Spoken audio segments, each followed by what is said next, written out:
que está ocurriendo pues, en este posacuerdo, que era el de la transformación cultural de la sociedad colombiana. Entonces, como eso tiene mucho de ancho, de profundo y de alto, hemos querido para esta oportunidad referirnos a un elemento del presente, a un elemento de la coyuntura, que es el tema electoral, que estamos prácticamente ya a puertas de comenzar a vivir en Colombia y en América Latina. Ustedes saben que creo que por lo menos en 6 países de América Latina se van a vivir procesos electorales. Ya el primero pues acaba de ocurrir en Argentina con la reelección del señor Macri, es decir, un poco, bueno, no digamos nada sobre eso, sino simplemente decir que desde el presente queremos mirar un poco nuestro comportamiento, nuestro horizonte, nuestra complejidad a partir de lo electoral, en un contexto que pues, ciertamente se enmarca dentro de el antiguo y arquetípico sueño bolivariano de la Gran Colombia, es decir, de esa hermandad de repúblicas, Colombia, Venezuela, Ecuador, Panamá, etcétera. Y que hoy pues presenta, digamos, un estadio de sus configuraciones políticas, culturales, geopolíticas, muy especial. A nadie se le oculta que vivimos en un mundo muy cambiante y en donde los intereses políticos ya han rebasado los moldes de lo que llamaban ayer la política tradicional, es decir, los moldes de los partidos políticos, etc. Pero bueno, yo lo que quisiera, digamos, como plantear en principio es que reconocemos que históricamente Venezuela, sobre todo a partir de la elección de Chávez como presidente de Venezuela, ha tenido un protagonismo político de primera mano en el mundo, en América Latina, en el Caribe, particularmente en Cuba y obviamente en Colombia. Y como sabemos, la evolución paralela o la evolución política, estructural, socioeconómica, cultural en Venezuela, en Ecuador, en Colombia, en Panamá, para no hablar sino de lo espacialmente más próximo a nosotros, pues configura un campo de interrelaciones bastante interesantes que nos llevan a reconocer como principio de realidad, como sentido común, el papel que en este momento el heredero del régimen de Chávez, el señor Maduro, el presidente Maduro en Venezuela, ha tenido en el proceso de negociación con las FARC y, por supuesto, en el abrir esta oportunidad de la paz, de esta primera etapa del posacuerdo, que va a tener como un punto muy interesante las elecciones para corporaciones públicas y para presidente el año entrante. Entonces, partir de ese elemento pues no nos hace ignorar que obviamente lo electoral es apenas una parte del poder, es apenas una instancia de lo político, que hay otras, ¿no?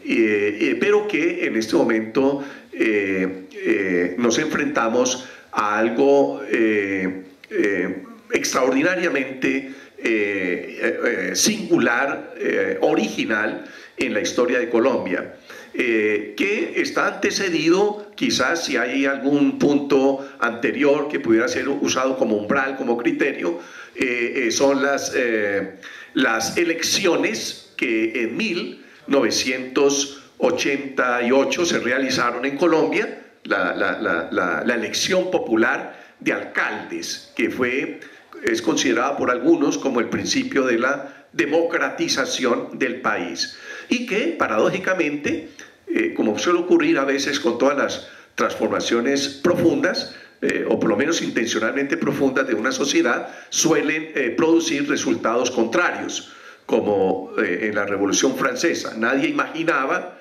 que los ilustrados, nadie imaginaba que los ideales de la Revolución Francesa, de igualdad, libertad y fraternidad, en un lapso de 5 años se vieran bañados por la sangre del régimen de terror, de Robespierre y bueno, eso. El caso es que nosotros en el 88 asistimos, para los que no habían nacido todavía, a un proceso que quizás puede estar un poco en la cola de la memoria de algunos de ustedes, como fue el genocidio contra la UP, por el hecho que la UP obtuvo en esas elecciones populares de alcaldes una votación extraordinaria que, por supuesto, amedrantó a los líderes políticos tradicionales y suscitó, sobre todo en el marco de la guerra que precedía a esas elecciones, sobre todo este proceso de paz que había inaugurado el presidente Betancourt, Belisario Betancourt, en 1982, al abrir una negociación directa del gobierno con la guerrilla del M-19, para escándalo pues de todos los que pensaban la política en términos puramente tradicionales. Entonces, ese genocidio hoy contra la UP, pues obviamente que está ahí como un dato para la historia política, pero para el análisis que queremos hacer en esta oportunidad sobre la trascendencia que tienen las elecciones del próximo año en Colombia para la construcción, para la consolidación del proceso de paz y obviamente lo que muchos esperamos, la reconciliación entre los colombianos. Entonces, para abordar el asunto, pues yo creo que no hay nada más indicado que darle la palabra al colega Jorge Gantiva, que como ya lo presentó Pierre, pues es una persona que conoce muy bien, tanto como intelectual como académico y como militante político, conoce muy bien un poco qué es lo que ha venido pasando en nuestra hermana República de Venezuela. Escuchemos ese planteamiento de referentes de él, y después podríamos hacer algunas anotaciones complementarias o alternativas desde mi punto de vista que pudieran conllevar o abrir los puentes para dialogar con ustedes en torno al tema. Muchas gracias. Profesor. Bueno, muchas gracias. Muy buenos días, jóvenes, queridos profesores. Agradecer a la Facultad de Ciencias Humanas y Artes esta cordial invitación. Yo me encuentro en año sabático, trabajando un tema de investigación sobre América Latina, y me complace mucho conversar con ustedes, jóvenes. Venezuela y Colombia son como el diástole y el sístole. Es un corazón en el que ninguna parte puede sobrevivir sin la otra. Son los dos países que tienen la frontera económica más grande de América Latina, económicamente hablando. Son 2.200 kilómetros. 7 millones de colombianos comparten la nacionalidad, viven en esa gran zona. E históricamente unos 5 millones de colombianos hacen parte de la diáspora. Venezuela fue el país que recibió, no sin conflictos, no sin resistencia, a partir de los años 60, una de las más grandes migraciones que ha tenido Venezuela. Venezuela es un pueblo de muchos pueblos. Venezuela es un país que se caracteriza por la migración europea, española, japonesa, turca, la árabe, china, y la colombiana es significativa, ¿sí? Es imposible separar a Colombia de Venezuela y Venezuela de Colombia, y muchos de los gobernantes de uno y otro lado se han equivocado, porque no es posible pensar a Venezuela sin Colombia y Colombia sin Venezuela. Sin embargo, yo no me voy a referir meramente a la relación bilateral histórica de nuestros pueblos, pero sí me voy a referir ante todo qué es lo que pasa en Venezuela, qué es lo que hay en Venezuela. Entonces, la mayoría de ustedes son estudiosos, estudiantes de las ciencias sociales, y para explicar eso uno tiene que saberse ubicar y sobre todo responder a la pregunta: ¿desde dónde hablamos? ¿Sí? ¿Desde dónde nosotros vamos a analizar y conceptualizar? ¿Sí? Venezuela, entre otras cosas, es un tema tan difícil que la mayoría de los intelectuales, inclusive la izquierda, rehúye a abordar y a discutir. Me ha sucedido en 2 ocasiones en debates de televisión que nadie quiere, digamos, incluso hacer no causa común, sino análisis crítico, salvo pues de quienes ya tienen una posición de condena, de ruptura, de oposición radical, digamos, por la experiencia de Venezuela.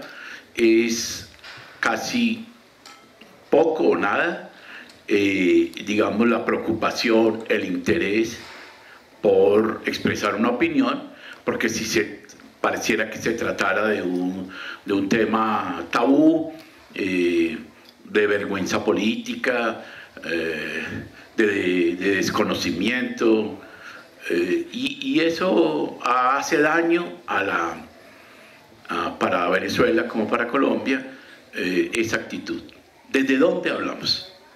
Entonces, para un estudiante de ciencias sociales es importante ubicarse en unos elementos teóricos básicos mínimos, porque si nosotros nos instalamos, por ejemplo, en la prensa, pues, y en los medios de comunicación en general, pues ahí hay un código, ahí hay un punto de vista, y entonces no podríamos dar cuenta seriamente. Y eso no quiere decir que no podamos recurrir a algunos elementos de la comunicación, pero en Venezuela tendríamos que mirar qué categorías, que es la que voy a sugerir yo aquí en este conversatorio, desde dónde podemos hablar de Venezuela. Es decir, ¿cómo lo podemos hacer? ¿Cómo podemos entablar una reflexión? Pues sí, académica, seria, además de ser un asunto de relaciones internacionales, un asunto de convivencia entre los pueblos, un asunto de cooperación e integración. ¿Desde dónde hablamos? Esa pregunta es importante. La conferencia de ayer fue valiosa, polémica, lo mismo queremos que hoy haya esa discusión. El profesor Clavijo lo señala, es decir, estamos en proceso de unos cambios, de unos retos, y sobre todo voy a utilizar la expresión que recurrió Jairo, el profesor Estrada, ayer, que nosotros la utilizamos, y el profesor Hernán Clavijo y nosotros en el Departamento de Ciencias Sociales también. Vamos a decir, esto es un campo en disputa, y podría decir, me gustaría más bien llamar una disputa intelectual también, una disputa teórica de qué es lo que estamos nosotros discutiendo y debatiendo. Y la principal categoría es el problema de la revolución. Hubo revolución en Venezuela.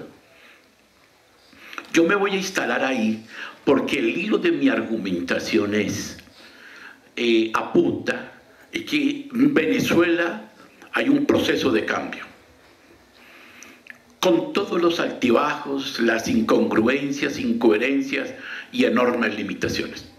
Venezuela hace parte de una ruptura histórica en América Latina, inaugurada por el levantamiento zapatista del Ejército Zapatista de Liberación, y que tiene como elemento fundamental, uno, la lucha contra el famoso ALCA.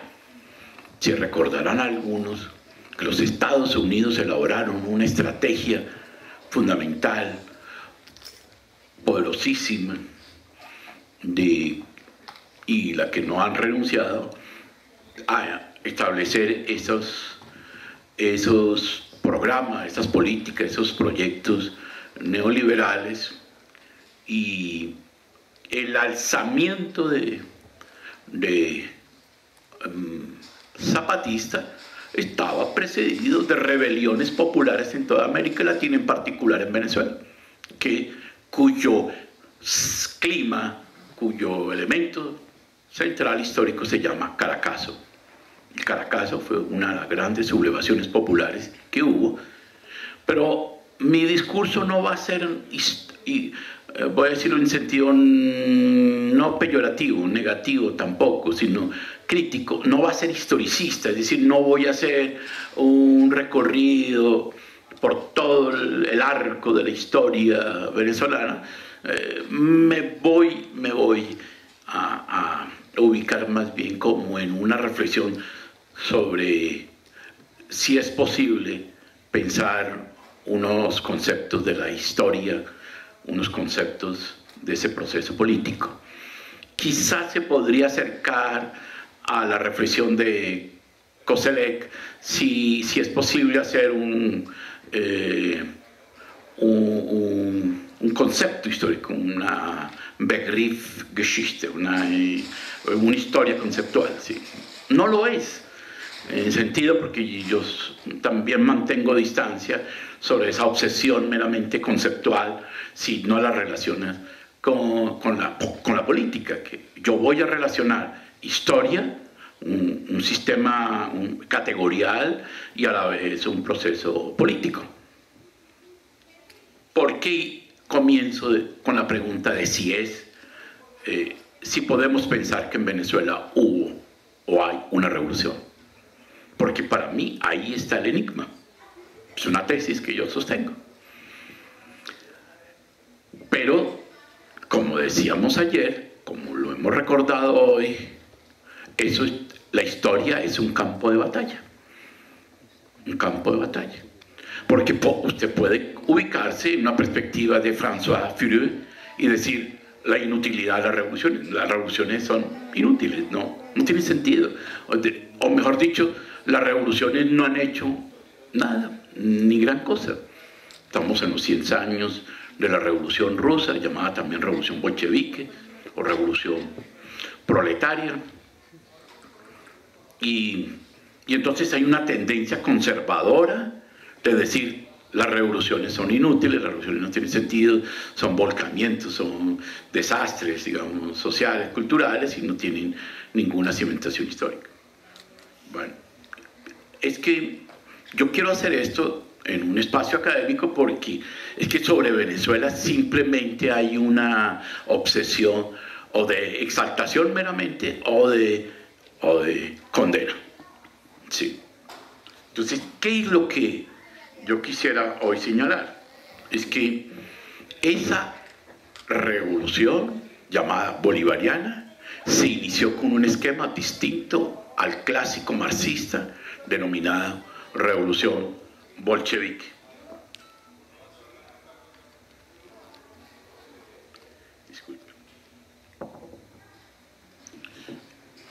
hay un famoso programa, cine, un documental también importante, es decir, una revolución que no se transmite por televisión. La revolución no será transmitida. Fue una sublevación popular con elementos militares, cristianos, con elementos policlasistas, una revolución no clásica desde el punto de vista del marxismo. Y los propios marxistas, y aún hoy, un amplio sector, o de corrientes marxistas, no la consideran una revolución. Y así le sucedió a la Revolución Cubana y le sucedió a la Revolución Nicaragüense, creyendo o esperando la sublevación o el protagonismo de la clase obrera o del proletariado. Es decir, no es una revolución proletaria, obrera. Entonces, ¿de qué revolución estamos hablando? Y es importante dilucidar eso, porque vamos a encontrar los cimientos, las estructuras, el magma histórico-cultural venezolano, totalmente distinto al colombiano, y es la presencia significativa de los militares. Los militares son parte constitutiva de la institucionalidad, de la historia cultural de Venezuela, y no con el prurito liberal típico en Colombia de que es democrático porque no hay militares, ¿sí? Sino porque los militares tienen unos vínculos históricos con clases sociales de abajo, populares. Su estructura es muy cercana, digamos, a esos fuertes lazos de convivencia con núcleos populares grandes, ¿sí?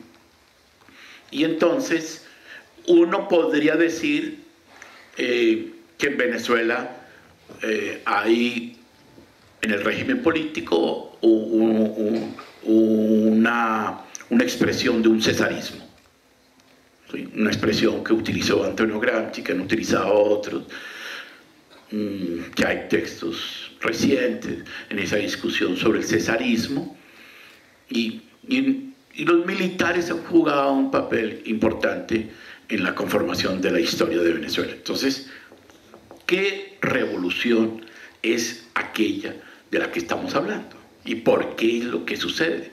¿Qué es lo que hoy, 31 de octubre, se divide la MUD, la Mesa de Unidad Democrática, y la mayoría dice no, reclamamos la intervención militar, vamos a recurrir nuevamente a la estrategia de violencia, se oponen a la participación electoral de los municipios, y uno de los gobernadores recién elegidos no acepta juramentarse frente a la Asamblea Nacional Constituyente, también convocada en medio de esa gran disputa. Pero cuando digo esa gran disputa, es un escenario de poder en el que un sector, el bloque de poder,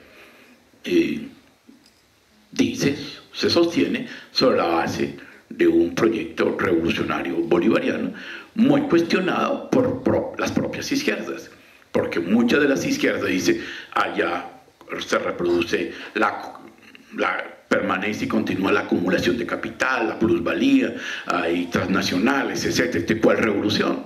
Entonces, eso es un gran debate teórico en el seno de la ciencia histórica, pero también de la teoría política. Sí, desde Hannah Arendt, ¿qué es revolución?, hasta las tesis de Lenin y la discusión de Fireo, de Bauvel, o de Saboul sobre las revoluciones. Hoy está en discusión todavía qué fue la Revolución Francesa, qué fue la Revolución Rusa. Las revoluciones no han descansado, digamos.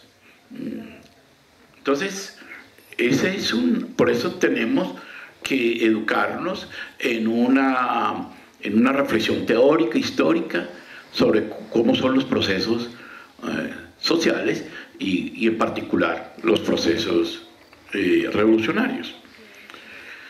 Entonces, yo no me voy a detener ya más sobre el punto de la categoría de revolución, porque voy a ir apuntando a otros nuevos elementos, pero antes de la revolución rusa hubo una grandísima revolución, la revolución mexicana, que es una revolución universal, una revolución antes paralela incluso a la revolución francesa, a la revolución de Haití. Entonces, América Latina también es madre de revoluciones, no solamente es Europa. Entonces tenemos unas revoluciones significativas de unos valores históricos muy grandes. La revolución haitiana, la revolución mexicana. Un poco antes de la revolución cubana está la gran revolución boliviana en 1952. Entonces tenemos unos procesos, y la revolución boliviana no es marxista-leninista, la haitiana mucho menos. Entonces, ¿qué es la revolución? Entonces, sugiero esta entrada, porque no se trata de justificar ideológicamente, sino analizar en qué momento está hoy ese proceso político y por qué aparece el elemento dictatorial como un elemento en el que lo mediático destaca y revela, ¿cierto? Como si fuese, digamos, el elemento sustancial de Venezuela, cuando Venezuela tiene el ejemplo en el mundo de tener el sistema electoral más tecnificado y más garantizado, que son las máquinas captahuellas, demostrado a la saciedad por todas las comisiones internacionales. Entonces, sin embargo, ideológica y políticamente, los procesos electorales siempre han sido condenados como fraudulentos, ¿sí? Entonces, ¿por qué no hablar de la revolución? Si a los 2 años ya hubo el primer intento, un poco menos, el primer intento de golpe de Estado. En el 2002, a 2 años de la victoria electoral de Chávez, está el paro en PDVSA, el paro petrolero, y está el golpe militar contra el presidente constitucional Hugo Rafael Chávez Frías. Entonces, no es de la coyuntura, no es de ahora. 15 años en un sistemático ataque contra el poder legal y constitucional en Venezuela. Yo más adelante voy a dar una clave, creo, en mi análisis. Es que Venezuela hay que interpretarla en una lógica internacional, geopolítica. Esa es otra clave. Porque sí, revolución, pero la revolución no es solamente un asunto intestino nacional, único, popular. Eso convocó al mundo, nos dimos cita, los movimientos sociales del mundo. Caracas convocó eso. Unido a los foros sociales mundiales y al foro en particular, a los foros que convocó el presidente Chávez de solidaridad, y concurrió un número significativo de movimientos sociales y de intelectuales en el mundo. Es decir, fue un foco de atracción, pero hubo paro petrolero, hubo golpe de Estado, y al día de hoy continúa, incluso junto a las 3 estrategias, una cuarta, que es el magnicidio. Porque si Fidel tuvo 636, digamos, atentados o acciones de eliminación física, de Fidel, el hombre del siglo, considerado incluso por la derecha, Chávez estuvo sistemáticamente bajo fuego, llamémoslo así. Aún se discute si fue envenenado, asesinado, si su enfermedad, cuando digo asesinado quiere decir si fue una estrategia, digamos, imperialista, producir esa enfermedad, que puede, en algunos consideran eso, es una locura, un delirio pensarlo, pero para el imperialismo nada es descartable. La muerte de Pablo Neruda, de Neftalí Reyes Basalto, hoy se discute. La historia está en discusión. Los huesitos de Camilo, que yo lo llamo con un especial cariño por el cura guerrillero, Camilo, está en discusión, no están escondidos. ¿Dónde están? Es el famoso trofeo de la victoria militar del ejército colombiano. Entonces está en disputa ese escenario histórico. Entonces, para seguir en ese punto, la revolución bolivariana de Venezuela se enfrentó entonces a tres grandes poderes que no constituyen en sí mismo una característica de una revolución necesariamente socialista, pero en la medida en que esos puntos democráticos, digamos, populares, ya confrontó la acumulación de capital y confrontó elementos de la tasa de ganancia, que es la renta petrolera. Entonces, la nacionalización de los recursos naturales estratégicos en Venezuela puso a los grandes intereses, puso en el límite y puso en aprietos grandes intereses norteamericanos y de las transnacionales. Venezuela tiene las reservas más grandes del mundo para 600 años. Calificadas 260 años. Y hoy no se ha encontrado la energía sustitutiva del petróleo, aunque hay 8 o 10 energías sustitutivas, la eólica, la eléctrica u otras, pero el gran movimiento del capital y de la guerra se hace con petróleo, y la gran producción química y el vestuario y muchos de los alimentos del mundo se basa en el petróleo. Y hay dos tipos de petróleo: el petróleo duro, denso, y los petróleos ligeros. Exporta diariamente 2 millones de barriles a los Estados Unidos y se da el lujo, comillas, no de regalar, de ofrecer en condiciones de solidaridad a varios pueblos del mundo una parte de su producción petrolera.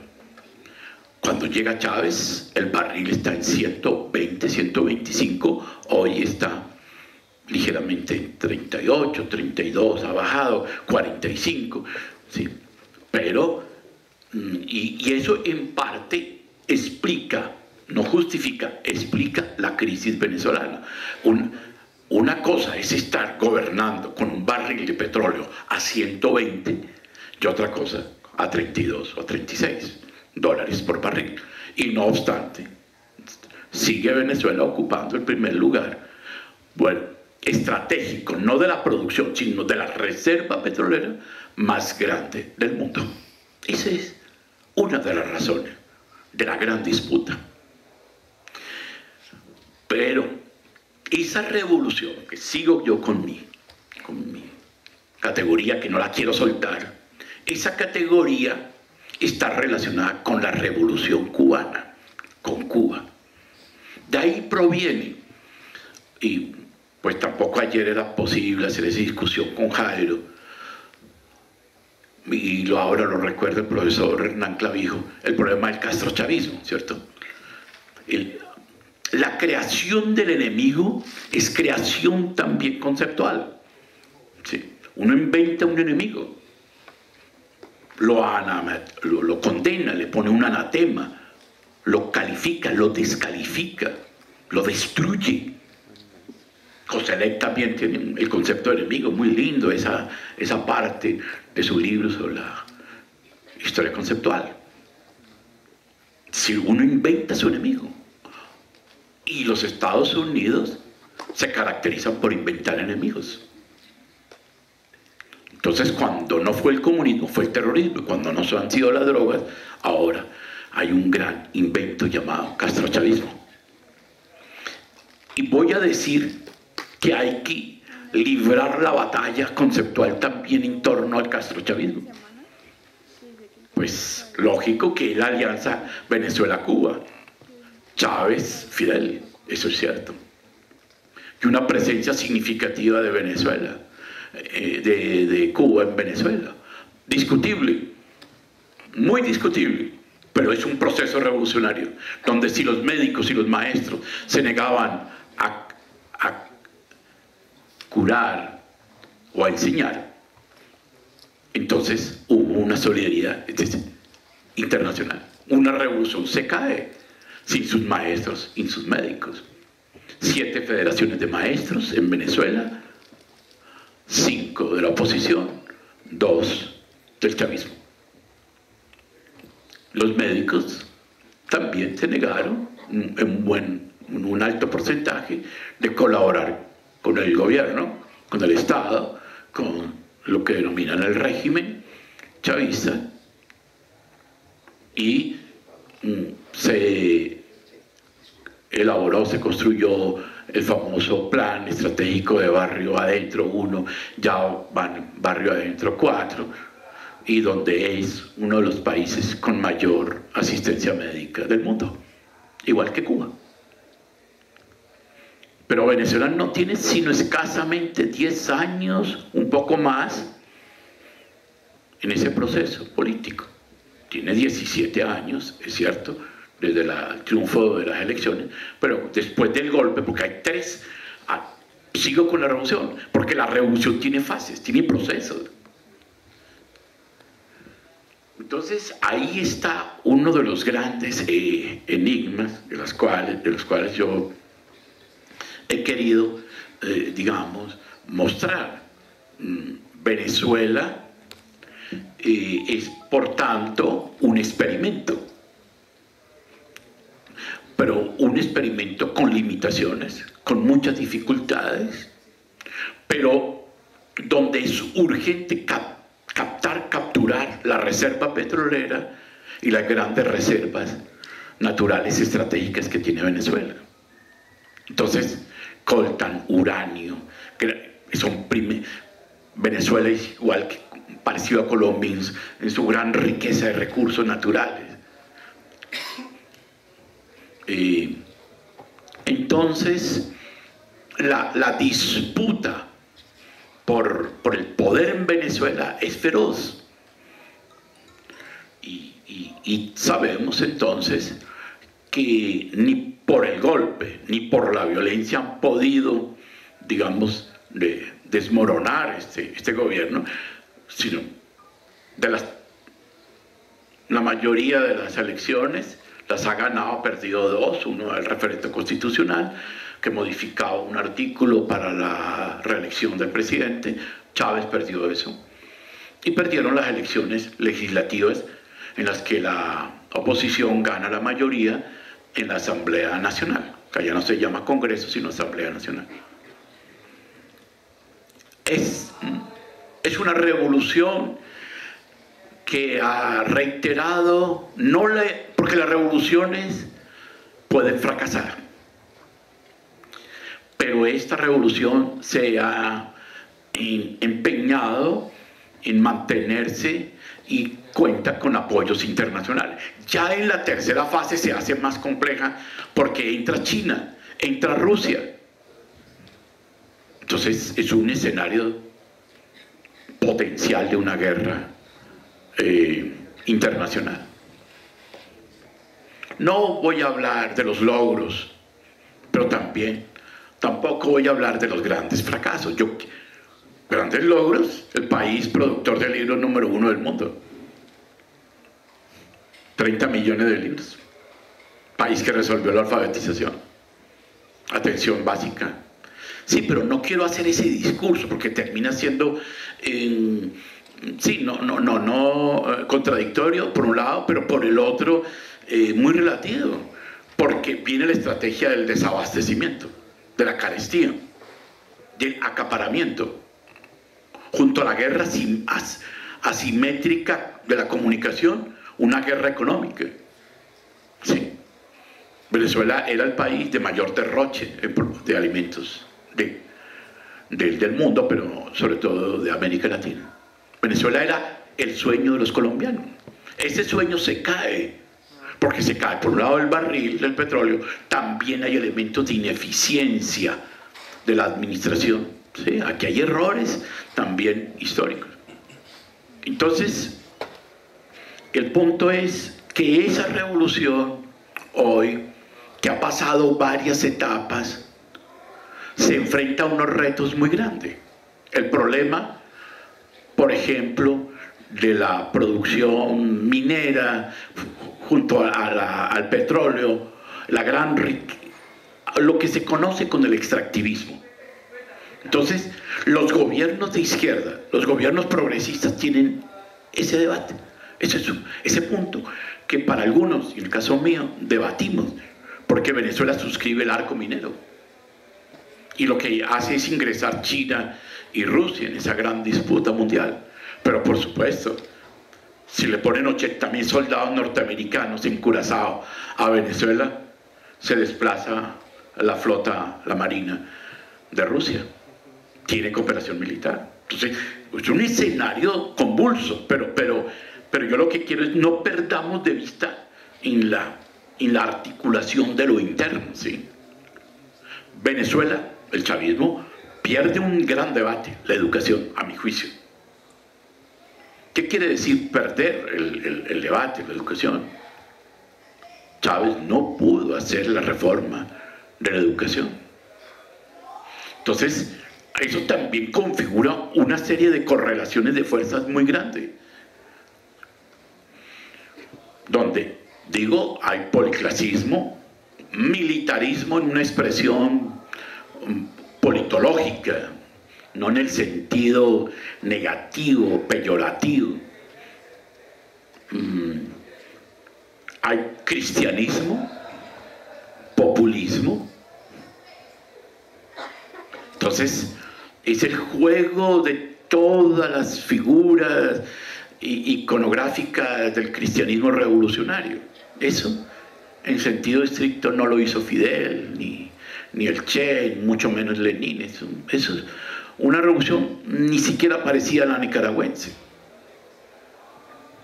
Entonces, tenemos elementos de análisis para decir por qué está pasando eso en Venezuela. Hay elementos carismáticos, una cuestión de sociología política y de teoría política, ¿sí? Allá el papel de los líderes es impresionante. Es un fenómeno latinoamericano, fenómeno carismático, el de los líderes, llamado de manera a veces por una perspectiva política o politológica, llamémoslo así, clientelismo, caciquismo. Eso es una historia raizal en América Latina, en la historia de los pueblos. Eso no es ni siquiera meramente la conquista o la colonia. Es decir, hay estudios analíticos sobre ese problema de cómo el cacicazgo, cómo las estructuras indígenas también reproducían esas estructuras. Entonces, necesitamos unas variables analíticas para explicar Venezuela. ¿Sí?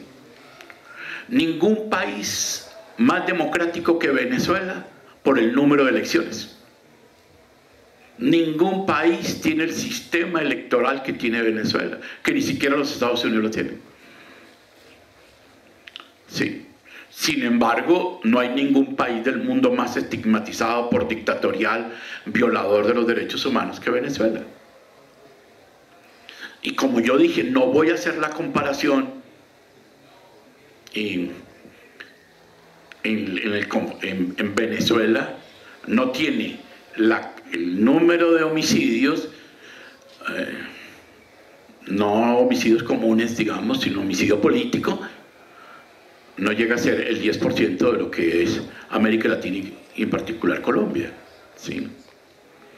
Entonces, hoy está en discusión un tema también sobre la integración. Venezuela lideró la conformación del ALBA, Alternativa Bolivariana de los Pueblos de América, Entonces se jugó el Banco del Sur, se jugó la Universidad del Sur, construyó las misiones del MUP para el mundo, para atender poblaciones en varios países del mundo. Ofreció petróleo gratis después de la tragedia inventada en los Estados Unidos de la famosa destrucción de New Orleans, el Katrina. Venezuela ofreció, sí, unos recursos para fortalecer procesos políticos en América Latina, eso es cierto. Entonces, eso fue una de las razones por las cuales las burguesías del mundo no podían aceptar. ¿Cómo es posible que indígenas sean parlamentarias, que las negras sean reconocidas? Venezuela tiene sistemas de reconocimiento de beneficios y de, decimos nosotros aquí, primas.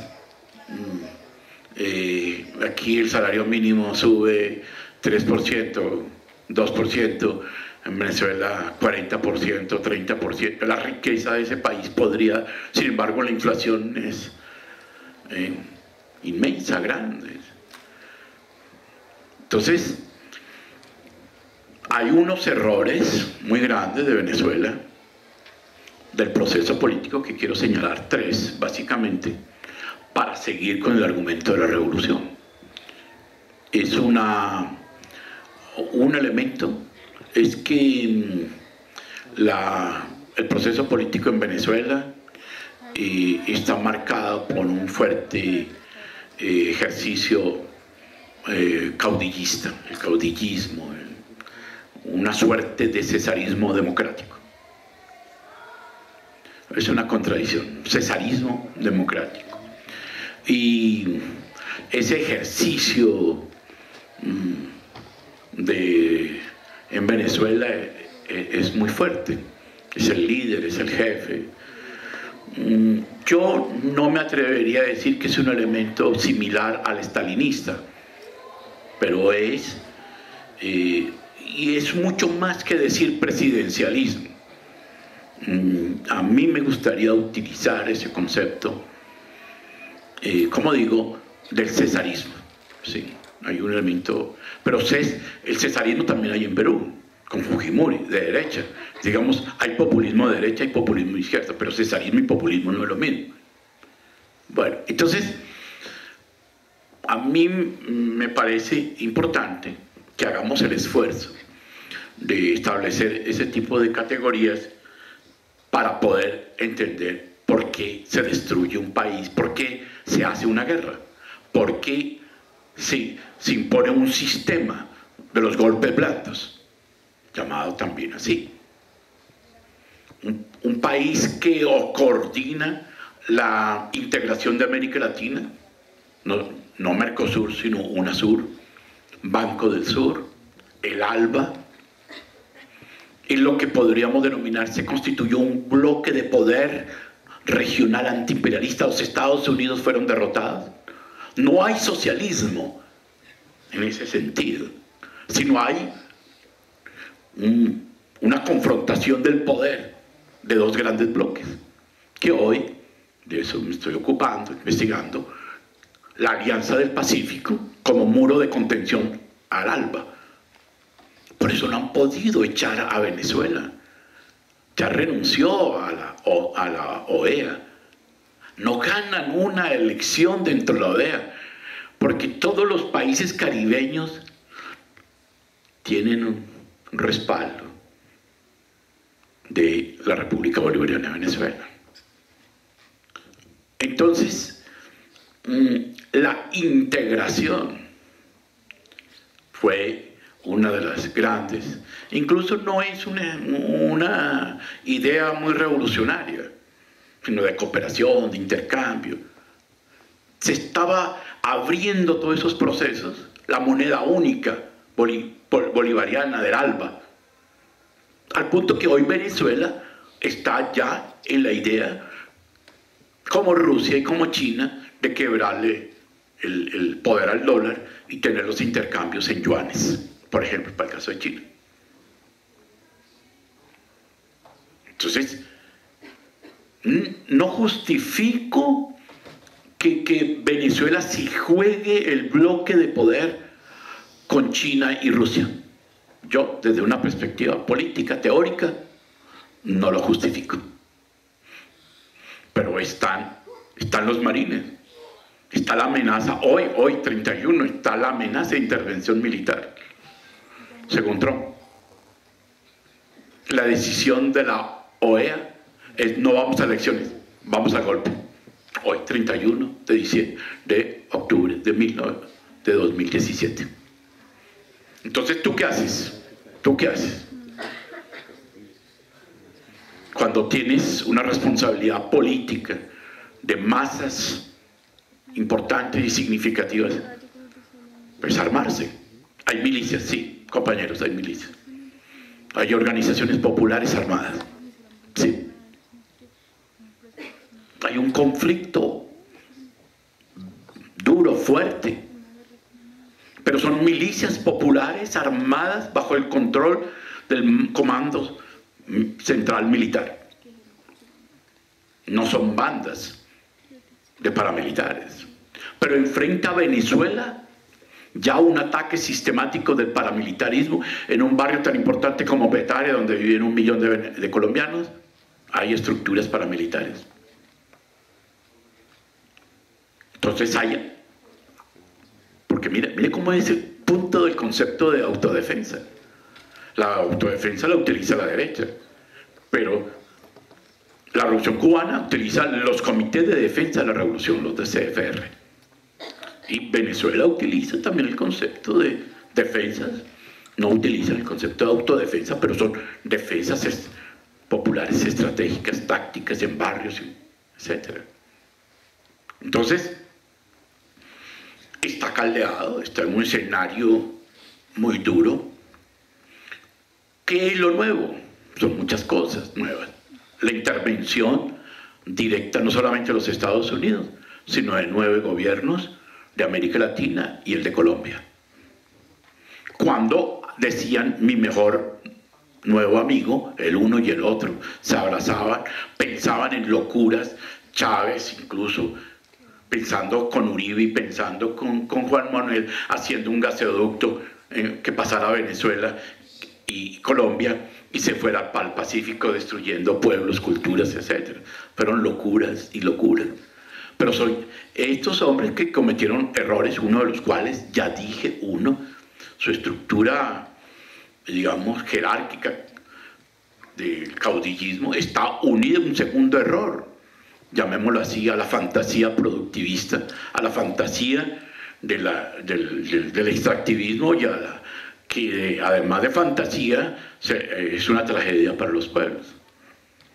Venezuela no está necesariamente, ni Bolivia ni ningún país del mundo, obligado a recurrir como estrategia del extractivismo, pero el extractivismo es la posibilidad de una acumulación de capital y un reparto mayor de la tasa de ganancia. Entonces, ¿tú qué haces?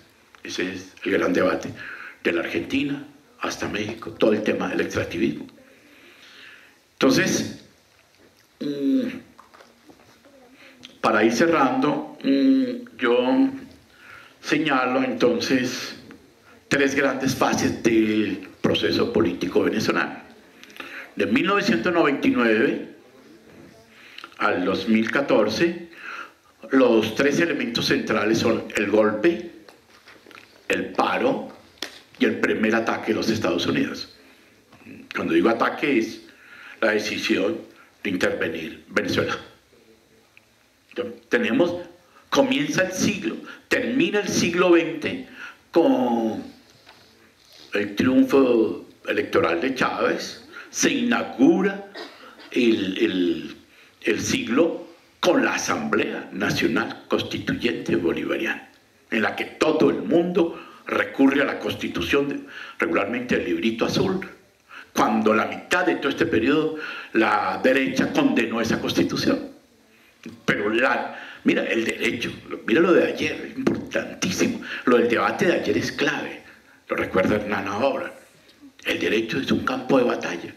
Entonces, ¿cuál es la Constitución?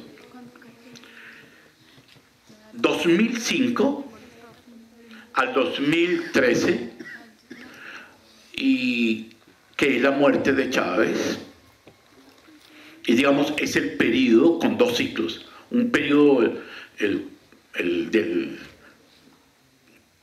máximo de éxito del 2005, 6, 7, 8 hasta la derrota del referéndum constitucional, y del 8 al 3 es otro segundo, un ciclo dentro de la segunda fase, que es, digamos, el fracaso electoral y, por supuesto, la muerte de Chávez. Y del 13 a hoy, 4 años, un poco menos, un poco más, el gobierno del presidente constitucional Nicolás Maduro, con todos los elementos habidos y por haber de su personalidad, de su precariedad. Es un obrero, pero una revolución hizo a un chofer, el presidente, y a una prostituta, ministra. ¿Y qué pasa?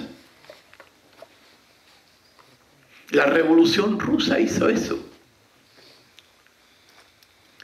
Entonces, son negras. La ministra de Cultura es una negra, pero no por su raza, sino porque viene de los procesos de resistencia afrodescendiente, radicales.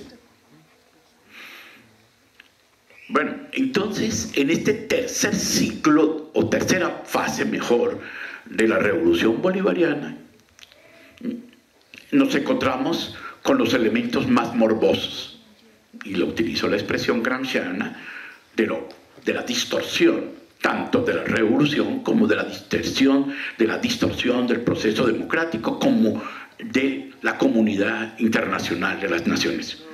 Morboso. Sí, algo que pierde su conducción, su regularidad. Y entonces, ahí tenemos los distintos intentos de golpe contra Maduro, un sistema permanente de terror llamado guarimbas. Colombia no acepta.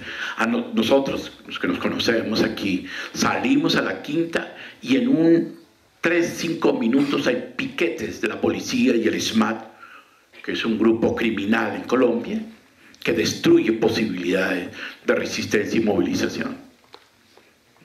Venezuela es libre. ¿Qué pasa? Es libre hasta un límite. Tú no puedes pasar a un límite a que tú... ¿Cómo era que el Congreso, la Asamblea Nacional, está dentro de barrios populares?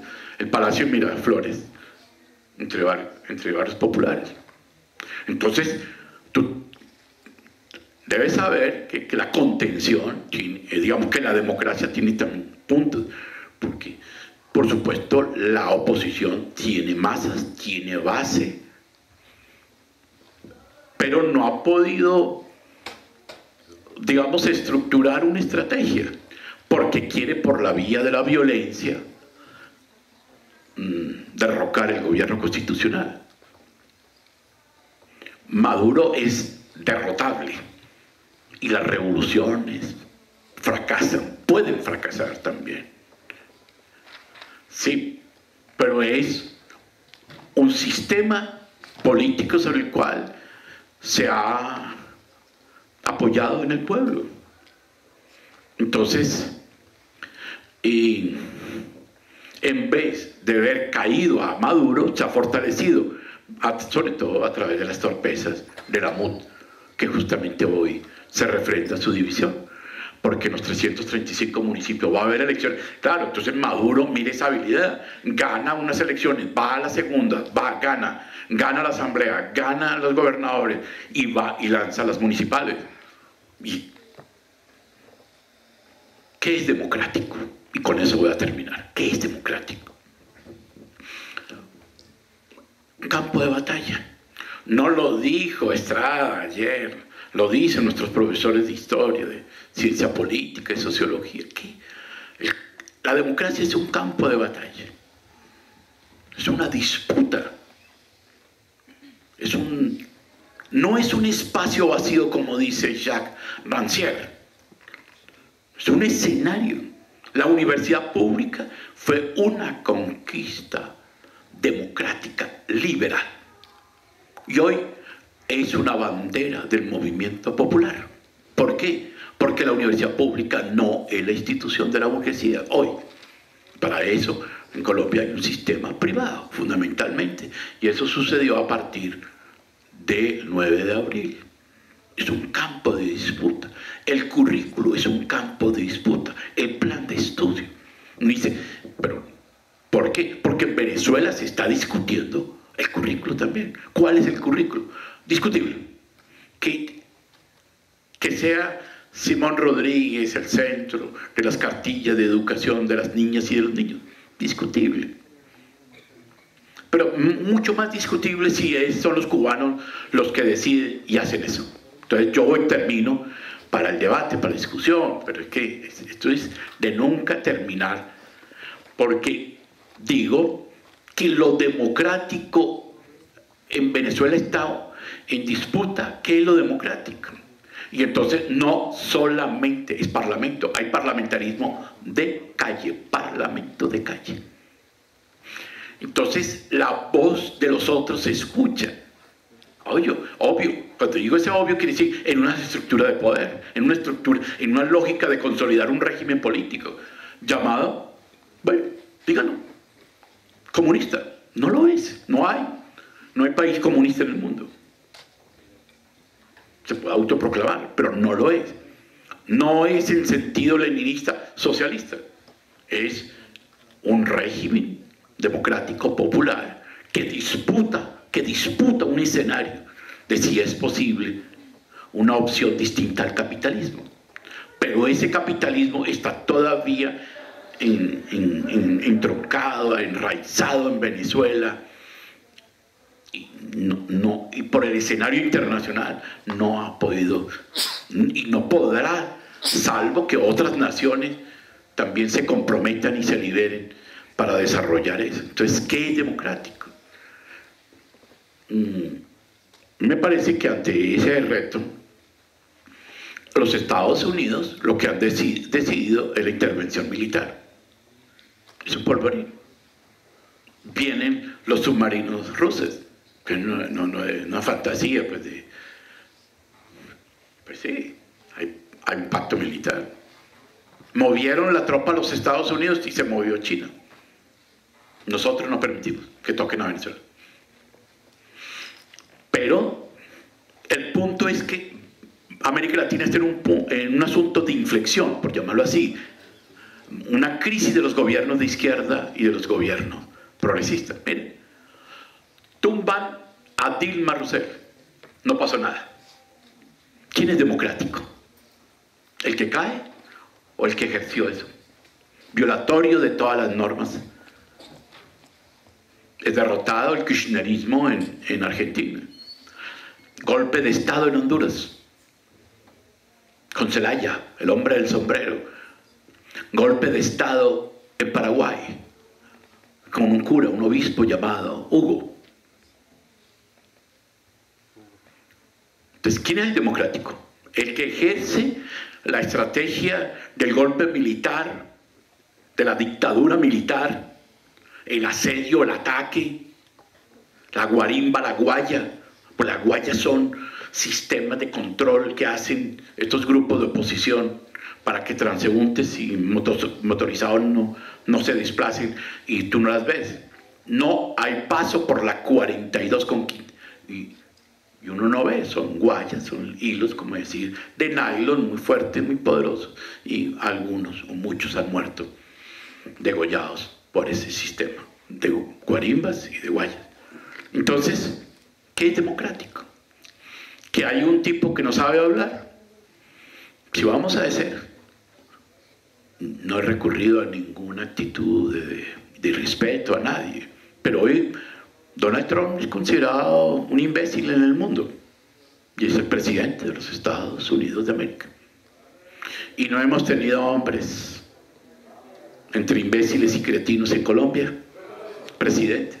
Entonces, ¿qué es lo democrático?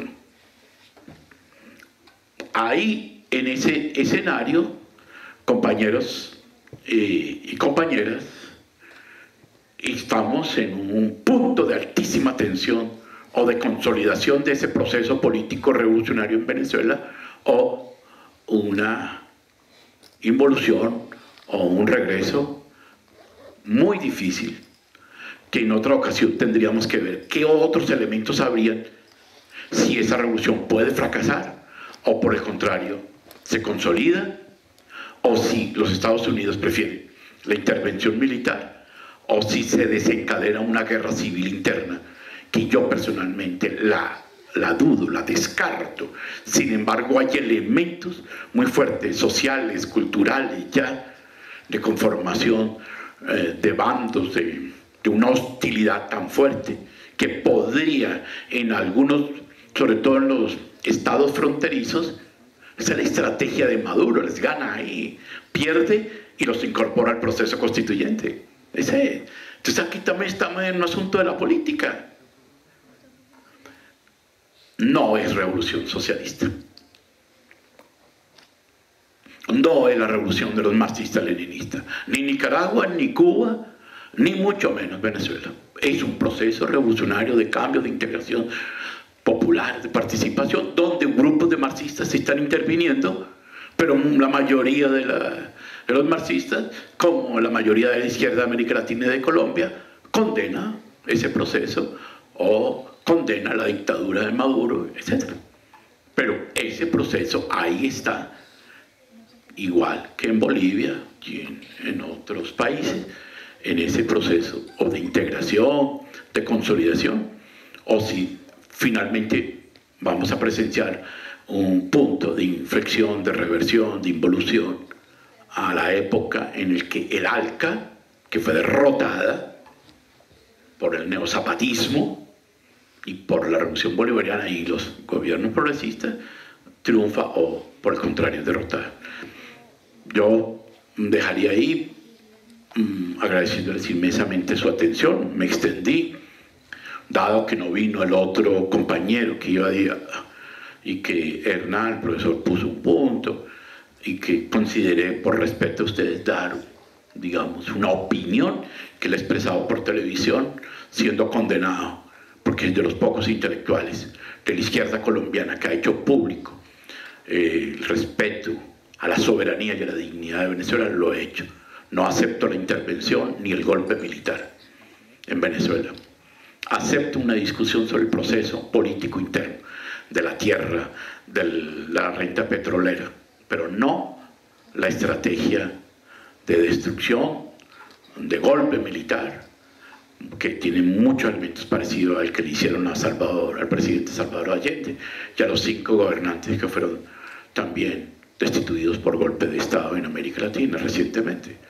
Entonces, estamos ante ese reto y de verdad les agradezco inmensamente, muy amables.